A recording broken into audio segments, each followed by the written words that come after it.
الرحمن الرحيم نحمده ونصلي ونسلم على حبيبه الكريم الأمين العزيز الرؤوف الرحيم أما بعد فأعوذ بالله من الشيطان الرجيم بسم الله الرحمن الرحيم لا إكراه في الدين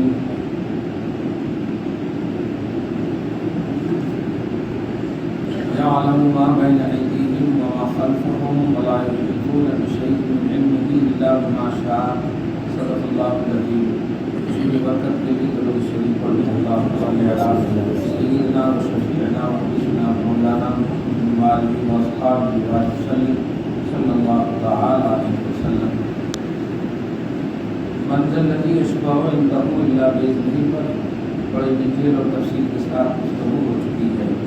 اللہ پاک کے نزدیک اللہ کی طرف سے جو اجازت یافتہ بندے ہیں، سر فہرست انبیاء اور رسولوں کی جماعت، صحابہ اور تابعین کی جماعت، اولیاء اللہ، شہداء، صالحین، جتنے بھی مقبول بندے ہیں وہ سب مأذون من اللہ، یعنی اللہ کی طرف سے انہیں اجازت ملی ہے ریکویسٹ اور شفاعت کرنے کی۔ اور جن آیتوں میں اللہ کے سامنے عاجزی اور اللہ کے سامنے شفاعت کی نفی جس مخلوق سے بھی کی گئی ہے وہ مأذون من اللہ نہیں، اسے من دون اللہ بولتے ہیں۔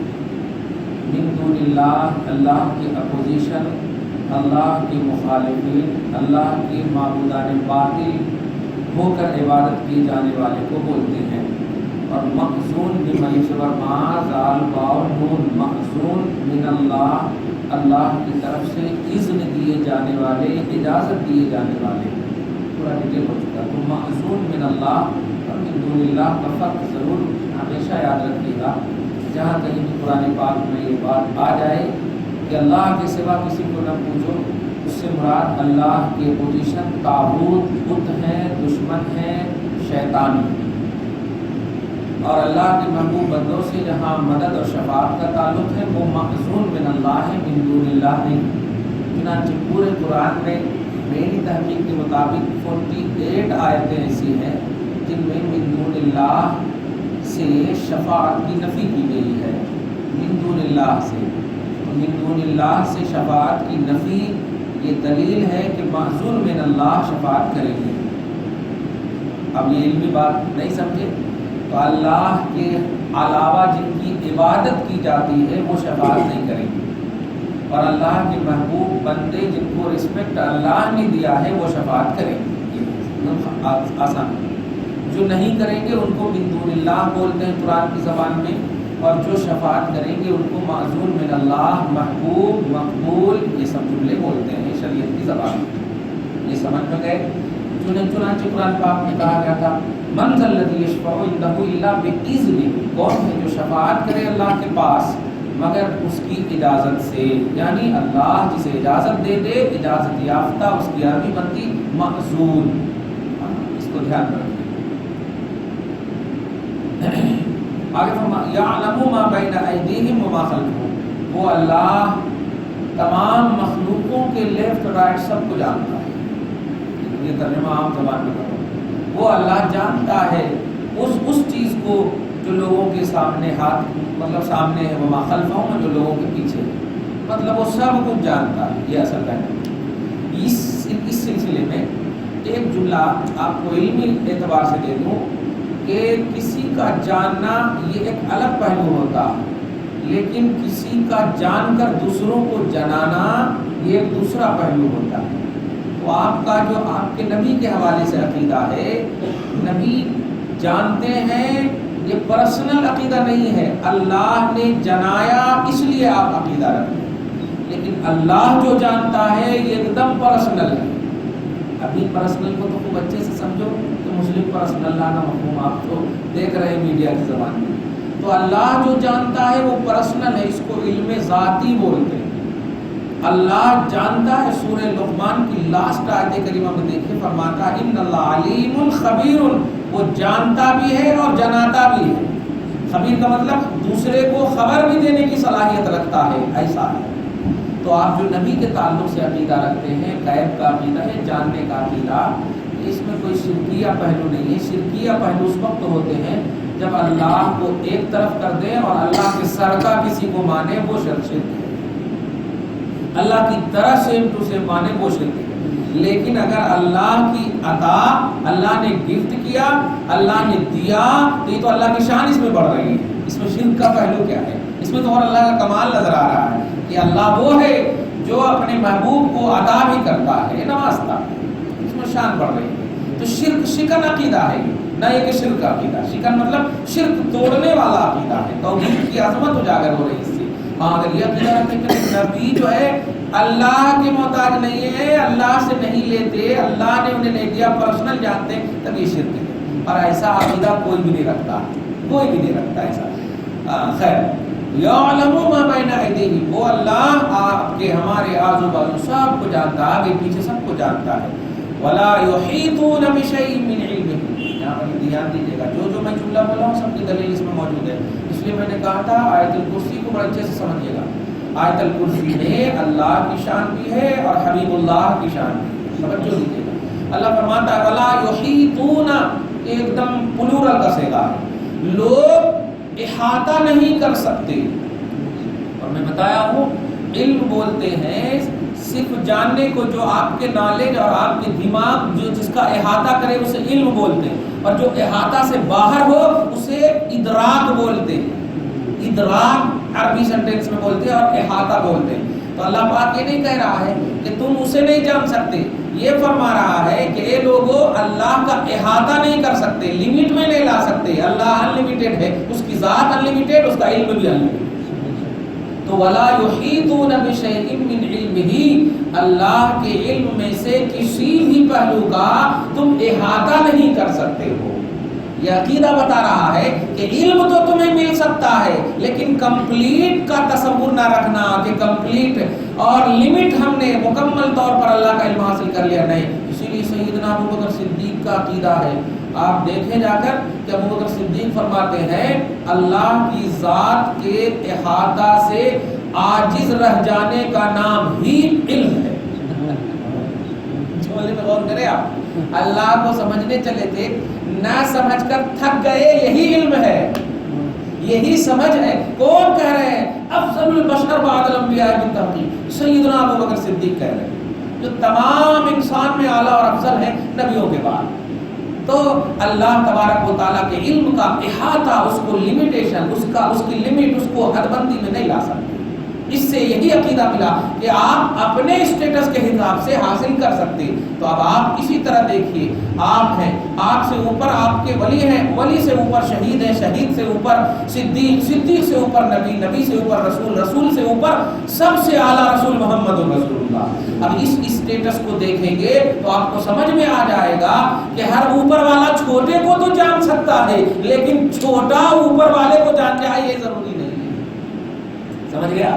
تو رسول اعظم صلی اللہ علیہ وسلم کا علم مخلوق جو نیچے ہے سب سے، توجہ دیجیے، ساری مخلوق نبی سے نیچے ہے، لہذا نبی کو اوپر والا رب ہی جان سکتا ہے اور مخلوق نہیں جان سکتی. یہی وجہ ہے ابوبکر صدیق نبی کے سفر و حضر میں رہنے کی بنیاد پر ایک تصور اور خیال آ سکتا تھا کہ میں نے مصطفیٰ کو اچھے سے جان لیا، سمجھ لیا ہے.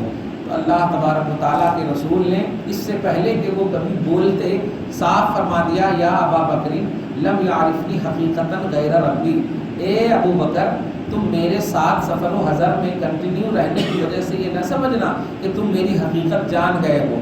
میری حقیقت میرے رب کے علاوہ کوئی نہیں جانتا. ایک آسان ہے، ترتیب بالکل آسان ہے. اوپر والا جانتا، نیچے والا کہاں سے اوپر والے کو جانتا ہے؟ صحیح ہے، الحمدللہ. تو یعلم ولا یحیطون بشیء من علمہ، اور اللہ کے علم میں سے کسی بھی پہلو کا کامل احاطہ کوئی نہیں کر سکتا، اس کو لمٹ میں کوئی نہیں لا سکتا. ہاں الا بما شاء، لیکن اتنا جتنا رب چاہے. یہ اتنا جتنا یہی تو کوانٹٹی ہے نا، یہی تو کوانٹٹی. اور اللہ کی ذات اور اللہ کی بات کوانٹٹی سے پاک ہے، لہذا اللہ فرما رہا اتنا جتنا ہم چاہتے ہیں. اس کا مطلب یہ ہوا بندہ خود سے نہیں چاہتا، خدا سے چاہتا ہے، خود سے نہیں چاہتا. اس سے ایک عقیدہ ملا نا کہ اللہ پاک جو ہے اپنا علم اپنے بندوں کو چاہ کر دیتا ہے، بما شاء، عقیدہ ملا آپ کو آیت سورہ آیت الکرسی میں کہ ولا یحیطون، لوگ احاطہ نہیں کر سکتے بشیء من علمہ، اللہ کے علم میں سے کسی کا، الا، گزشتہ درس میں اچھے سمجھ گئے، مگر بما شاء، اتنے کا جتنا اللہ نے چاہ لیا۔ تو طے ہو گیا نا، جس کے ساتھ اللہ نے اپنا علم جو ہے دینا چاہا ان کی شان کے حساب سے اللہ پاک جو ہے یہ عقیدہ آپ کو رکھنا ہے۔ لیکن دھیان رکھیے گا، آپ یہ لمٹ نہیں کر سکتے کراس کہ کتنا چاہا اللہ نے، کیونکہ یہ اس لیے کراس نہیں کر سکتے کہ آپ اللہ کی چاہت کو بھی احاطہ میں نہیں لا سکتے۔ اللہ کی ذات، اس کی ساری صفتیں آپ کے لیے کیا، وہ انلمیٹڈ ہے، غیر متناہی ہے، کوئی احاطہ میں نہیں آ سکتا۔ لہذا جب رب کہہ رہا ہے ہم جتنا چاہیں گے اتنا علم عطا کریں گے، تو اب اللہ نے آپ کو جتنا چاہا عطا کیا، آپ کے اوپر والے کو جتنا چاہا عطا کیا۔ محمد رسول اللہ جو سب سے اعلیٰ ہے، خالق کے بعد مخلوق کی اعلیٰ ہونے میں ابتدا ہے، اور نیچے سے جاؤ تو انتہا ہے، نیچے سے جاؤ تو انتہا ہے، ان کے برابر کوئی ہم پلہ، کوئی کسی بھی زاویے سے نہیں، تو اللہ نے ان کے اسٹیٹس کے حساب سے، اور ایک لفظ میں بول دو، جھگڑے ہی ختم کر دینا آپ نبی جو ہوتا ہے، جس کا نبی ہوتا ہے، اس کا ڈیٹیل نبی کو اللہ دیتا ہے۔ کوئی بھی ایک دم نارمل ایک دم جملے ہیں، یہ آسان جملے ہیں ایک دم، اور دنیاوی طور پر دیکھیے نا، اب اس ایریے کے، اس ملک پیٹ کے جو بھی ایم ایل اے ہیں، پورے ان کو معلوم ہوگا نہیں کہ ہمارے کتنے ووٹرس ہیں، سب معلوم، اس کو پورا بایو ڈاٹا ان کے پاس ہوگا کہ کہاں، کیسے، کیوں، کس طرح، کسی دنیاوی خلق کے اعتبار سے سمجھا رہا ہوں۔ تو جو جس کا جو وارڈ ہوتا ہے نا، اس وارڈ کا پورا ڈیٹیل ہوتا ہے اس کے پاس۔ تو اب آپ اسی اعتبار سے سمجھیں کہ انبیاء حضرت آدم سے لے کے عیسیٰ تک ward to ward, ward to ward انبیاء کرام آئے، خاص خطے کے لیے آئے، خاص وارڈ کے لیے آئے۔ تب ہر قائد کو جو جس کا وارڈ ہوتا ہے، اس کو مکمل طور پر اس کو علم ہوتا ہے۔ آپ کے رسول جو ہیں، آپ خود کہتے ہیں وما ارسلناک الا رحمۃ للعالمین، رسول کا وارڈ انڈیا پاکستان نہیں صرف ہے، وہ پورا جہان ہے، اور جہان میں زمین سے سارے طبقات، آسمان کے سارے طبقات، بلکہ یہ سب جو ما سوا اللہ جتنی بھی چیزیں ہیں وہ سب کو عالم بولتے ہیں، جہان بولتے ہیں۔ تو سارے جہان کے یہ رسول ہیں، تو سارا جہان نبی کی رسالت کا وارڈ ہوا، سارا جہان نبی کی سیادت اور قیادت کا وارڈ ہوا، سارے جہان کی قیادت مصطفیٰ کو سپرد ہوئی، تو اب سارا علم مصطفیٰ کو ہونا اس لیے ضروری ہے تاکہ رسالت پہنچ سکے، رسالت پہنچائی جا سکے، پیغام خدا پہنچایا جا سکے۔ اس لیے یہ ٹینشن نہیں لینا چاہیے کہ ارے اتنا کیسے بول دیا کہ سب علم ہے، ارے سب علم نہیں، جب سب کے وہ رسول ہیں تو سب علم کیسے نہیں ہوتا؟ عجیب بات ہے، رسول وہ سب کے ہیں اور نالج نہ ہو کسی کا، ایسا کیسے ہو سکتا؟ اسی لیے اللہ تبارک و تعالیٰ نے اسی خدشے کو دور کرنے کے لیے کسی نبی کو اپنا دیدار نہیں کرایا، مصطفیٰ کو اپنا دیدار کرایا، اسی خدشے کو دور کرنے کے لیے کہ سنو، اس کو اس لیے کرا رہا ہو کہ تم خدائی پر فتویٰ لگاؤ گے کہ خدا ان سے، خدائی چھپی ہوئی ہے، ان سے تو خدا ہی نہیں چھپا۔ سمجھ رہے آپ جملہ؟ تو اس لیے رسول اعظم صلی اللہ علیہ وسلم کو دیدار کرایا معراج میں، خاص طور سے یہ پوزیشن ہے، یہ عظمت ہے، اس لیے آپ ٹینشن نہیں لینا، اس میں اٹینشن لینا۔ الحمدللہ آپ کے ایسے نبی ہیں کہ اتنے پاورفل ہیں، اور یہ کوئی شرکی عقیدہ نہیں، یہ توحید ہے، توحید کا عقیدہ، اسے توحید نکھر رہی ہے، کیونکہ جس چیز سے رب خوش ہو وہ توحید کو نکھرنا بولتے ہیں، رب ناراض ہو وہ توحید کے خلاف بات بولتے ہیں۔ یہ تو رب خوش ہوگا اس سے، وہ چاہتا ہی ہے کہ ساری خدائی مجھ سے مانگے، توجہ دیجیے گا، مجھ سے مانگے، لیکن میں ساری خدائی کو تیرے پاس بھیجوں۔ سبحان اللہ، بات نے تم کہا اے لوگو گناہ کر لو، جاؤ در مصطفیٰ پر، ہم بھیج رہے ہیں تیرے کو، جاؤ وہاں مانگو ہم تجھ کو دیں گے۔ دیکھ رہے ہیں؟ خیر، تو اے لوگو تم اللہ کے علم کا احاطہ نہیں کر سکتے، مگر اللہ جتنا چاہے، سب سے زیادہ نبی کو چاہا تو سب سے زیادہ نبی کو دیا۔ اب ہم صاحب کہہ دیجیے، آگے دیکھیے، وسع کرسیہ السماوات والارض، باپ رے باپ، اسی وجہ سے، اسی جملے کی وجہ سے اس آیت کو آیت الکرسی بولتے ہیں۔ اور اللہ کی کرسی آسمانوں اور زمین کو گھیرے ہوئی، آسمانوں اور زمین کو وسیع ہے۔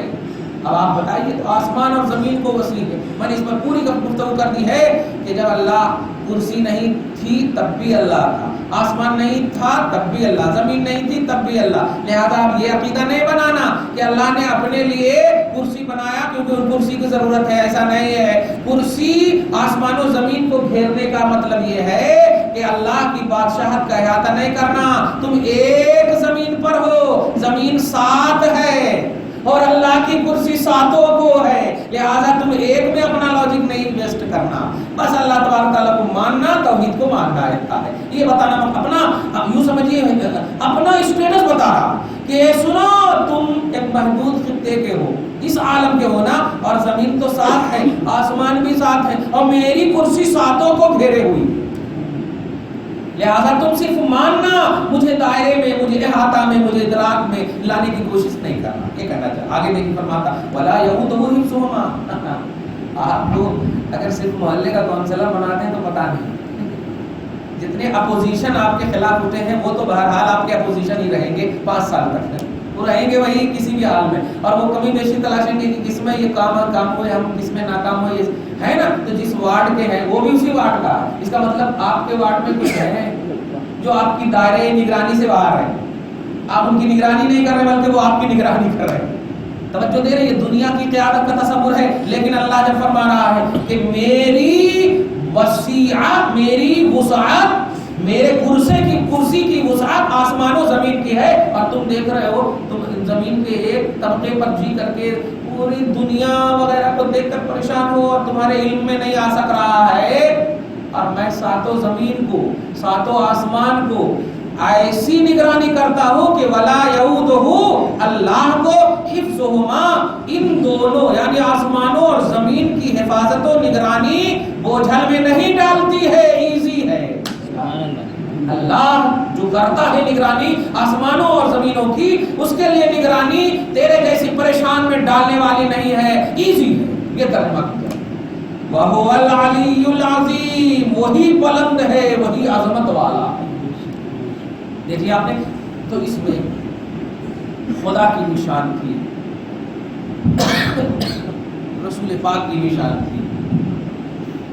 خدا کی شان آپ نے اچھی طرح دیکھا، اللہ سے شروع ہے، علی العظیم پر ختم ہے، اور بیچ میں جو الا بما شاء، جتنا اللہ چاہے اتنا اپنا علم عطا کرتا، یہ مصطفیٰ کی شان.